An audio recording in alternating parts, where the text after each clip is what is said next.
The soft chime of an incoming message pulled Lieutenant Juwu from her deep focus on mission reports. Floating in her zero-gravity quarters aboard the research vessel Constant, she pushed herself toward the small communication terminal. A holographic envelope flickered before her, adorned with delicate geometric patterns that sparked immediate recognition. It was Hiren's personal signature, a sight Juwu hadn't seen in nearly 3 years. "Open message," she commanded, her heart quickening slightly. The envelope unfolded into an elegant invitation, displaying Hiren's face alongside a handsome man Juwu had never seen before. Hiren's dark eyes sparkled with the same confidence Juwu remembered from their academy days, though her once wild hair was now styled in the severe precision favored by high-ranking officers. "Lieutenant Juwu." The message began formally before switching to a warmer tone. "My oldest friend, I'm getting married. Do-hyun and I request your presence not just as a guest, but as my bridesmaid at our wedding on Proxima Station next month." Juwoo's fingers hovered over the projection, tracing Hiren's face. They had once been inseparable, from their first day at Stellar Academy through their early deployments. But paths diverge in space, just as they do on Earth. Hiren had climbed the command ranks rapidly, while Juwu specialized in xenobiology, her research taking her to the farthest reaches of settled space. The invitation continued with details about Proxima Station, a massive luxury habitat orbiting Alpha Centauri, known for its recreation of Earth environments and exclusive social circles. It represented everything Juwu had deliberately stepped away from when she chose her research path. "Remember how we used to talk about visiting Proxima someday?" Hiren's recorded voice continued. "Well, I've been stationed here for a year now. It's everything they say it is, Juwu. Beautiful. Important. The perfect place to start our future together." Juwu's smile faded slightly. She tapped the corner of the invitation, revealing the fine details of the ceremony. Her system automatically highlighted several concerning items. The reception would feature traditional Proximian cuisine, every dish featuring bioneural elements, living tissue cultivated specifically for consumption. Juwu's hand instinctively went to her throat, where a small medical implant monitored her body's reactions. Her eco-synthetism wasn't just an ethical choice, it was medical necessity. After an exploratory mission gone wrong 5 years earlier, her immune system had been permanently altered. Non-synthetic nutrients triggered increasingly severe reactions. She turned to look at her medication dispenser, counting the emergency doses. Would it be enough for a week on Proxima? She should tell Hiren about her condition. But then again, Hiren hadn't asked about her health or research in years, despite Juwu's occasional messages. "I know it's been too long." Hiren's voice softened, as if reading Juwu's thoughts. "We've both been busy changing the universe in our own ways. But some things shouldn't change, like us being there for each other's big moments. Say yes, Juwu. I need my oldest friend beside me." The invitation faded to a simple response option: accept or decline. Juwu closed her eyes. In her mind, she saw 2 young cadets promising to attend each other's weddings someday, no matter where in the galaxy they might be. That was before divergent careers, before her accident, before the silence that had grown between them. "Accept," she finally said. The confirmation chimes sounded surprisingly final. Juwu pushed herself toward her small closet, pulling out her dress uniform. It would need pressing before she could wear it to Proxima, that hub of fashion and power. She wondered if her old friend would even recognize the person she'd become. Later that night, Juwu messaged her medical provider requesting additional emergency synthesization packets. For a wedding, she wrote in the reason field, trying to ignore the uneasy feeling growing in her stomach.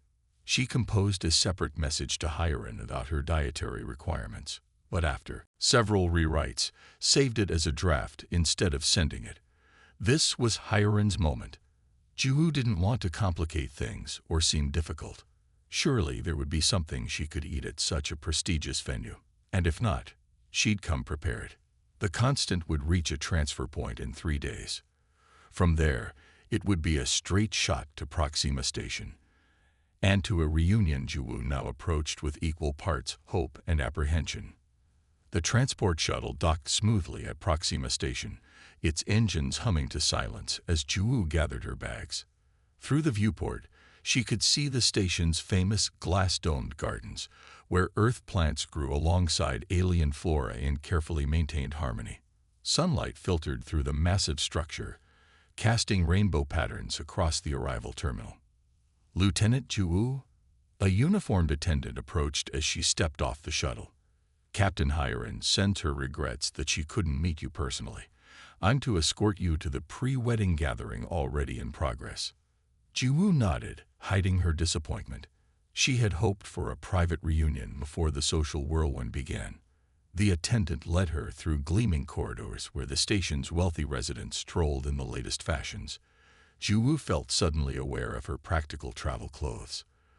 They arrived at an observation lounge transformed into a celebration space. Crystal decorations caught the light of the nearby star, sending prisms dancing across the faces of at least 50 guests.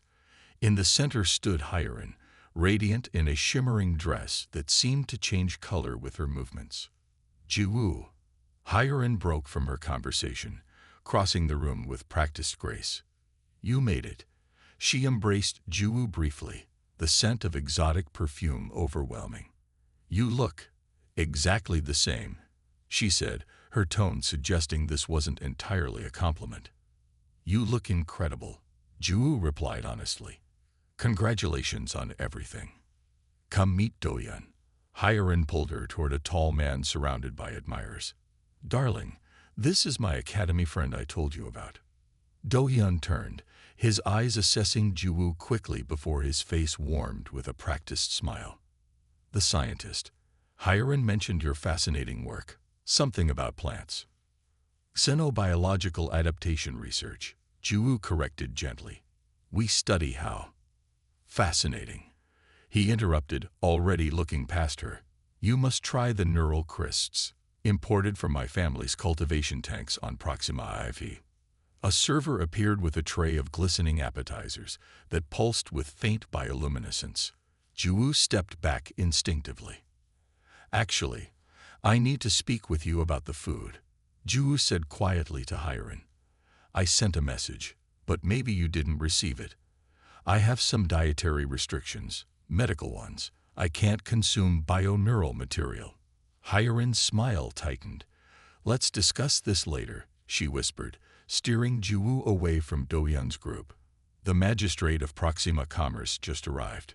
Throughout the next hour, Juwu tried repeatedly to explain her situation, but Hiren kept introducing her to important guests before vanishing to greet others. The servers continued offering only neural-infused foods and drinks. Hungry and increasingly anxious, Juwu finally cornered Hiren near the refreshment table. Hiren, I'm serious. I can't eat any of this. Is there something else available? Even synthesized protein would be fine. Hiren's pleasant expression dropped. Synth food. Here, she hissed. Do you know how hard I work to arrange authentic Proximian catering? Dohyun's father had to call in favors from 3 systems away. I understand, but this isn't a preference. Since my accident. What accident? Hiren frowned. The question struck Juwu like a physical blow. The Epsilon 9 exposure. I wrote to you about it 3 years ago. It affected my immune system. Recognition flickered in Hiren's eyes, followed by dismissal. Right, yes. Look, we can't change the menu now. The Proximian feast is central to the marriage ceremony. Dohyun's family would be deeply offended. I'm not asking you to change everything. I just need one option. You always did this, Hiren said, her voice cooling. Made things complicated. This wedding is the most important moment of my career, my life. Dohyun's family controls half the shipping routes in this sector. Do you understand what that means for my advancement? Juwu stared at her friend, truly seeing the changes time had wrought. Hiren's ambition had always been strong, but it had hardened into something unrecognizable. I'll figure something out, Juwu said finally. Good. Hiren's smile returned instantly. "Oh, there's the station commander. You must meet him. His daughter is joining Stellar Academy next year." As Hiren glided away, Ju touched her medical implant, feeling it warm against her skin. An early warning. The air itself contained trace amounts of neural matter, standard in Proximian environments, but potentially dangerous for her condition. Across the room, she caught Dohyun watching her with cool curiosity. He raised his glass in a small toast, a knowing look in his eyes that suggested he understood exactly what had transpired. Ju wondered, not for the first time, if coming had been a mistake, but as she looked at Hiren, now laughing with practiced charm among her new social circle, she realized the friend she had come to support had disappeared long before this reunion. The central dome of Proxima Station had been transformed for the wedding ceremony. Floating bioluminescent orbs cast a soft blue glow over the gathered guests. Living flowers that responded to sound bloomed and closed with each note of music. Ju stood with the other bridesmaids, all wearing matched gowns that rippled like water with each movement. The ceremony began with the release of memories, a Proximian tradition, where scented neural particles were released into the air, designed to enhance emotional receptivity. As the particles filled the room, Ju felt the first warning signs, a slight tightness in her chest, a tingling along her arms. She discreetly pressed the emergency medication release on her implant, hoping it would be enough. "You look pale," whispered Minna, another bridesmaid. "Are you okay?" Ju nodded stiffly, focusing on her breathing. The ceremony continued with the exchange of life promises, where Hiren and Dohyun shared a cup of neural wine. The liquid glowed with the same bioluminescence that filled the room. Ju's vision blurred slightly as she watched. When it came time for the bridesmaids to present the ceremonial gifts, Ju stepped forward, fighting against the growing weakness in her legs.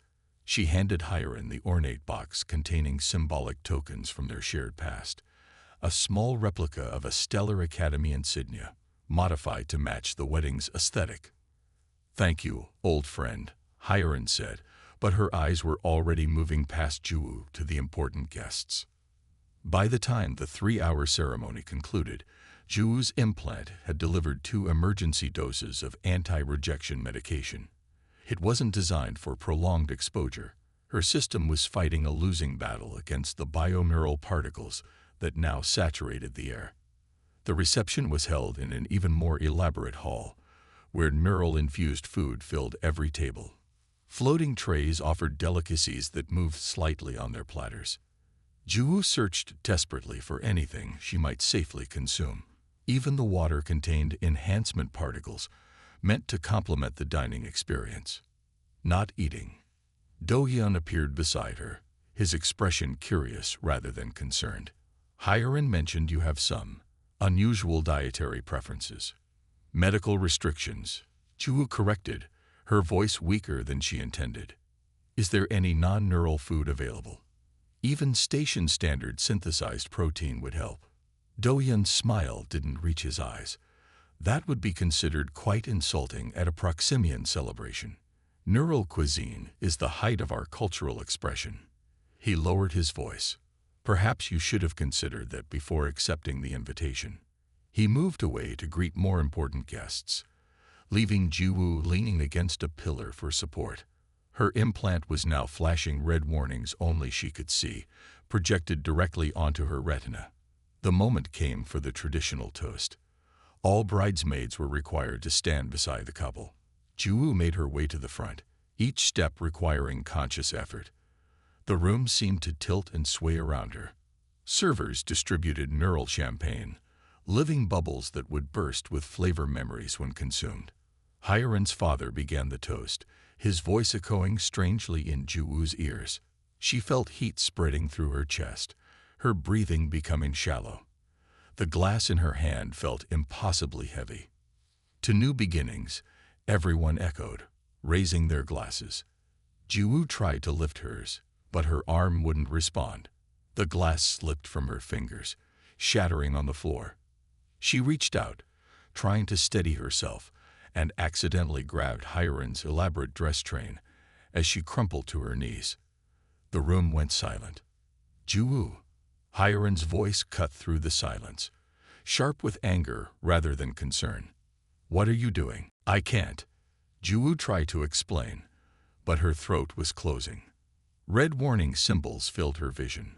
"She's ruining everything," Hiren hissed to Doyeon, loud enough for nearby guests to hear. "I told you she's always been dramatic for attention."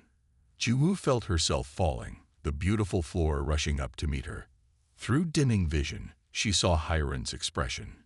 Not concern, but embarrassment and rage. Someone else pushed through the crowd, a station medical officer who had recognized the signs of neural rejection. "She needs emergency treatment," the officer announced, scanner already out and registering Ju-woo's critical condition. "This appears to be Class 3 neural rejection syndrome." "That's impossible," Hiren protested as the medical team rushed in. "Nobody has that. Her medical implant is registered with Interstellar Health Services," the officer replied, data flowing across his portable screen. "Lieutenant Ju-woo, research vessel constant, severe neural sensitivity following Epsilon 9 exposure. It's all here in her records." The last thing Ju-woo heard before consciousness faded was Hiren's cold voice. "Well, she should have told me. This is completely inappropriate." In the station's medical bay, Ju-woo awoke hours later, connected to machines filtering her blood. The chief physician looked down at her with professional concern. "You experience severe neural rejection syndrome," he explained. "If you hadn't had that implant, we might not have been able to save you. What were you doing at a Proximian ceremony with your condition?" Ju-woo closed her eyes, the weight of humiliation as heavy as her physical symptoms. "Attending my best friend's wedding," she whispered. But even as she said it, she knew that the friend she remembered no longer existed. The Interstellar Civil Court on New Geneva Station looked nothing like the courts of old Earth. Instead of wood and stone, it featured adaptive surfaces that shifted to accommodate each species' comfort needs. Today, the surfaces were set for human standard, though Ju-woo noticed several sections adjusted for delegates from other systems. Case 47,293. Lieutenant Ju-woo versus Proxima Station Cultural Authority, announced the automated system. Subject: biological accommodation rights. Ju-woo sat beside her advocate, a serious woman named Minji who specialized in emerging biological rights cases. 6 months had passed since the wedding disaster. 6 months of medical recovery and difficult decisions. "Are you certain you want to proceed?" Minji asked quietly. "There's still time to withdraw. Captain Hiren's family has significant influence." "Unsure," Ju-woo replied, though her stomach twisted with anxiety. She hadn't wanted this. The lawsuit had begun simply as a medical complaint filing, standard procedure after her hospital stay. But when Proxima Station refused to update their event policies to include warnings about neural content, the case had escalated. On the other side of the court sat the Proxima Station representatives, and among them, Hiren herself. Her new diplomatic uniform gleamed with insignia denoting her rapid rise through political ranks. Her marriage to Doyeon had accelerated her career exactly as planned.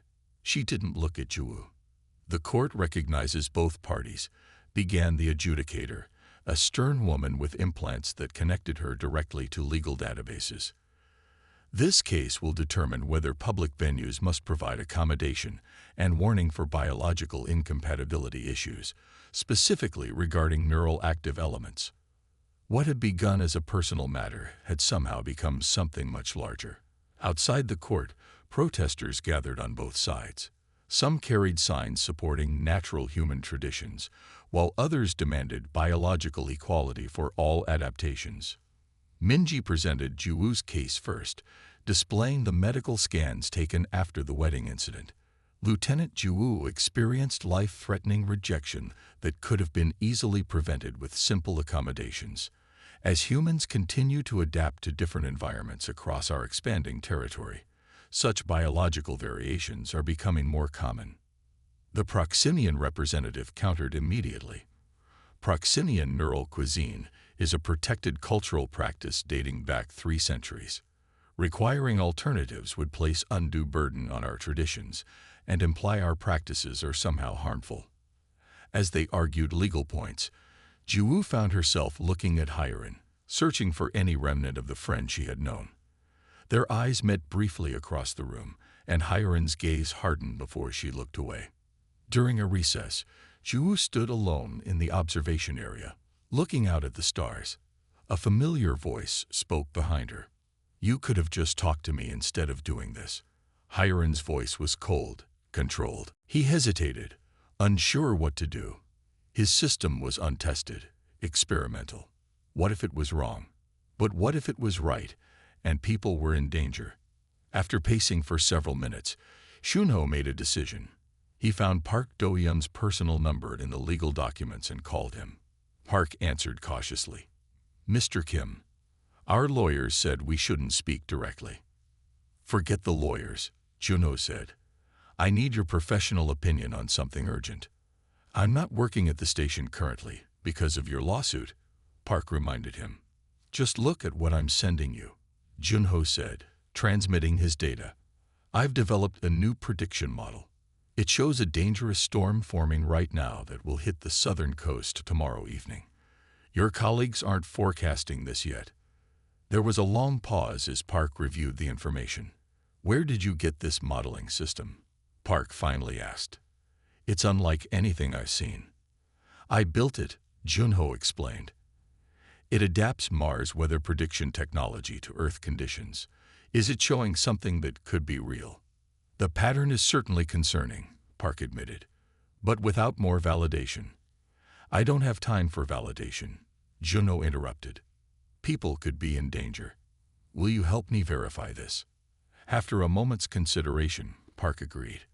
"I'll need to see your raw data and methodology." 2 hours later, they met at Junho's office. Professional caution quickly gave way to scientific curiosity as Park examined the prototype system. "You've integrated our limited monitoring data with predictive algorithms," Park observed. "Clever approach." Together, they refined the model, with Park contributing his expertise on Earth's weather patterns. By evening, both men were convinced the threat was real, a rapidly intensifying storm that would strike with little warning. "We need to alert the authorities," Park said, "but they may not take this seriously coming from us." "Why not?"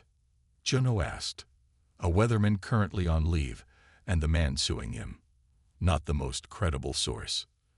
They called Park's former colleague at the Weather Service. After initial skepticism, she agreed to review their data.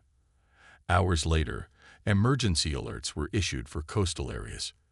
The storm, now classified as approaching typhoon strength, had been detected by official systems, though hours after Junho's prototype had first identified it. As evacuation orders went out, Junho watched news coverage from his office window. "Your prototype just saved lives," Park said, standing beside him. "Our work," Junho corrected. "I had the technology, but you knew how to apply it to Earth conditions." They stood in silence, watching rain begin to fall. The lawsuit now seemed trivial compared to what they had accomplished together. "I'll tell my lawyer to withdraw the case," Junho said finally. "And I'll call mine," Park agreed. "But what about your prototype? It's too valuable to abandon." Junho looked at the system they had refined together. "Maybe there's something more important than a lawsuit here." As the storm intensified offshore, 2 former opponents began planning a collaboration that neither had imagined possible just days earlier. Retrius F's 6 months after the lawsuit that had made headlines across Korea, Kim Junho and Park Do-yeon stood together on a stage at Seoul National University. Behind them, a large screen displayed their new weather prediction system, the Earth-Mars Atmospheric Prediction Network, or EMAP. From adversaries to partners, whispered a journalist in the front row, snapping photos of the 2 men who once faced each other in court but now stood as colleagues. The audience included government officials, university researchers, and even some of the investors who had attended Junho's ill-fated homecoming party. In the months since withdrawing their legal claims, the two scientists had worked tirelessly to perfect their hybrid forecasting system.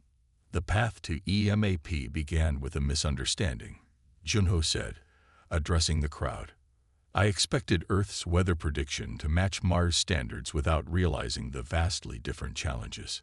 Park stepped forward, and I had become too comfortable with the limitations of our current systems, not seeing how they could be improved. Their partnership had not been easy at first. Junho's Mars experience made him impatient with Earth's bureaucracy, while Park sometimes found Junho's approaches too theoretical. But their complementary skills proved powerful. Junho contributed cutting-edge algorithms and system architecture from Mars, while Park provided invaluable knowledge of Earth's complex weather patterns. Today, we're proud to announce that the Korean Meteorological Administration has adopted EMAP as its primary forecasting tool, Park continued.